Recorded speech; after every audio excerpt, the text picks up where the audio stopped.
ওই মাটি কি সরাই দেবো? হ্যাঁ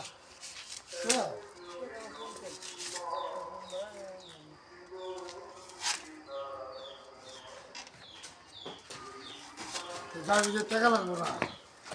এই যে এটা একটা কি নিয়ে গেল, এই মাফলার নিয়ে যাও আব্বা, মোজা মোজা পরে যাও, অনেক ঠান্ডা। ওই জ্যাকেট পরে যা। ওই পুতুল পরে যা।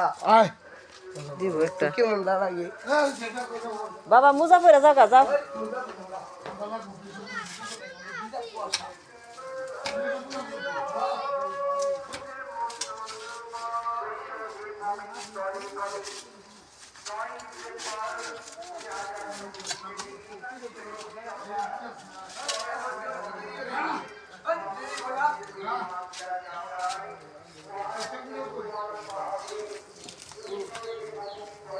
ও ভাই, এই নারকেল গাছের গোড়ায় মাটি থাক নে।